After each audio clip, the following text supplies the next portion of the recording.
If you like this video, then give it thumbs and subscribe to the channel and press the bell icon for more videos. I spent over a month backpacking through Turkey, starting from Istanbul and went all the way east to Kars before crossing the border to Georgia. Most backpackers I know only travel to Istanbul and call it a day, but Turkey is so much more than that, and within this article, I will take you off the beaten path and see the real Turkey as how it should be seen. Why visit Turkey? Turkey sits at the crossroad between Europe and Asia and has been inhabited since the Paleolithic age by many civilizations, making Turkey one of the best destinations to travel to for history buffs and adventurers alike who enjoys walking around historical places. Other than that, the people are amazingly friendly, especially in the east, the food outrageously delicious and the cost of traveling very affordable. If you are looking to get yourself introduced to the Middle East region, there is no better place than Turkey. When to visit Turkey? While June, August is a high season where the price, temperature, and the number of tourists are at its highest, I would recommend you to visit Turkey either in May or in September to avoid the high price and the crowds. The weather in May and September are still great and the price not at its highest. You might get some rainy days, but I think it is worth a sacrifice to avoid spending more during high season. Keep in mind that from May to June is Ramadan, and even though you won't have a problem finding food in the west, it is more difficult in the east part of Turkey, so prepare accordingly or avoid visiting during the Ramadan. How to get to Turkey? There are two places that you will likely find cheap flights to fly into in Turkey. It's either Istanbul or Ankara. I would suggest Istanbul as the city and the surrounding cities are more tourist friendly. Be sure to browse through Skyscanner or Momondo to find the cheapest possible flight for your trip. How to get around Turkey? Buses are the best mode of transportation in Turkey. It is luxurious, quite reliable, and often one of the cheapest ways to travel around the country. Bus companies like Metro and Ulusoy are recommended for most main routes, but other small regional companies are perfectly fine too. Keep in mind that most Turkish buses are not equipped with a toilet, but they stop quite often at rest stops. For more information, check out the Turkey Travel Planner website. You can find almost any information about traveling in Turkey there. Where to stay in Turkey? Istanbul, World Hostel, $12 per night, very well located near the Galata Tower, has a cafe on the first floor and very well equipped and clean. Report this ad. Selçuk, Boomerang Guest House, $9 per night. Fethiye Guest House, $14 per night. Faralaya, George House, $16 per night, campsites. Antalya, Sabah Pension, $15 per night, amazing breakfast. Göreme, Hostel Terra Vista, $6 per night, rooftop bars, cheap hot air balloon tours available. Mount Nemrut, Karadet Pension, $12 per night, single room. Van Backpackers Hostel, $12 per night. Trabzon, Atalanta El Destino, $18 per night. Kars, Hotel Kent Ani, $25 per night. They can help you organize a tour to Ani. Daily budget? This place is cheaper than in most countries, but not dirt cheap. Expect to pay around $30.50 per day per person, including accommodation and food. Keep in mind that this is just a suggested daily budget based on my style of traveling, which is leaning more toward the budget side of things. If you want to stick to this budget, expect to sleep in dorms, eat out only a few times, and be comfortable using the cheapest and most convenient way of transportation, which oftentimes involves walking. Turkey 1-month itinerary? Istanbul is probably one of the most colorful and lively city I have ever been to, and you need to spend at least 4 days in the city in order to get to know the city better. The Old Town is where you can spend the first few days.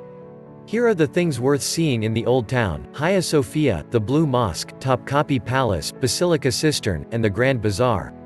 1 month in Turkey. Image number 3. Hagia Sophia is definitely worth the expensive ticket. This place blew my mind. Report this ad. 1 month in Turkey. Image number 4. The Grand Bazaar is also a good place to go people watching or simply shop until you drop. 1 month in Turkey. Image number 5. Report this ad. After you have immersed yourself in the old town of Istanbul, spend a day walking around Taksim Square, eating great food and hitting all the cool bars and clubs in the area. 1 month in Turkey? Also be sure to go up the Galata Tower during sunset on a clear day. This is the best place to see Istanbul from the top. Report this ad. 1 month in Turkey. Image number 7. Spend your last day in Istanbul crossing the river to the Asian side of the city so you get to see how the locals actually live there. Also, the Asian side is considerably cheaper when it comes to food, so be sure to try everything you want. Further reading for Turkey. Turkey is a country that stands in the middle of Europe and Asia. Empires after empires rose and fall on this land, and in order to see Turkey as a whole, you will have to go further than just Istanbul. Report this ad. Here is a selection of articles and travel guides that you might need to further plan your trip to Turkey. You will likely be flying into Istanbul when you are traveling to Turkey. Check out my 4 days itinerary for Istanbul. A lot of Roman influence can be seen throughout Turkey.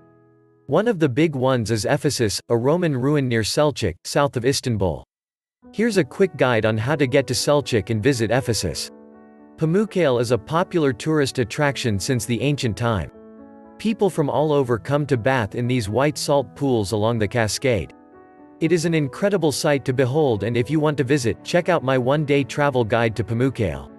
The southern coast of Turkey boasts a vivid turquoise-colored sea, stunning cliffs, and the Lycian Trail, one of the best long trekking trails in the world that runs along the coast. Check out our travel guide on hiking the Butterfly Valley and Kabak in the southern port town of Fethiye, Turkey. Cappadocia is a big area full of amazing things to do, from hot air balloons to hiking the valleys. Here's a complete guide on how to spend 4 days in Cappadocia, Turkey. Mount Nemrut and a collection of stone heads of gods atop the mountain are not easy to visit. The question has to be asked, is Mount Nemrut really worth visiting?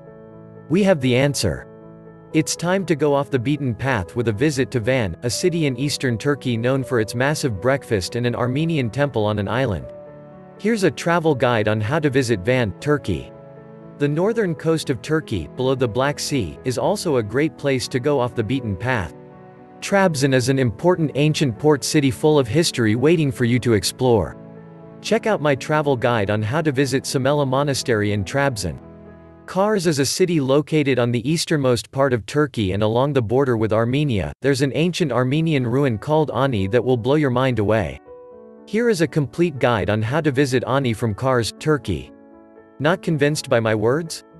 Maybe these photos of Turkey will help. 45 photos that will inspire you to travel to Turkey. Since you are already all the way east, why not cross the border from Turkey to Georgia and make your way to Tbilisi, a vibrant capital city of Georgia. Check out my Georgia travel guide to plan your next trip to Georgia. For all articles about Turkey, visit the Turkey Travel Guide page. Looking for more travel guides for the Middle East? You can find more on my Middle East Travel Guide page. For more of my travel guides, visit my destinations page. And there you have it. 1 month itinerary backpacking through Turkey. Even though it became harder and a little pricier the more east you go, but I assure you, the hospitality of the people in the east will have you begging for more time in Turkey by the end. I hope you will find this itinerary useful. If you have any feedback or recommendation, feel free to let me know in the comments below. The Solo Traveler's Journal is a series of posts by Pete Rojwangsurya, the founder of Bucket Listly blog, where we will follow his solo journey around the world as he experiences different cultures, people, and historical locations one country at a time.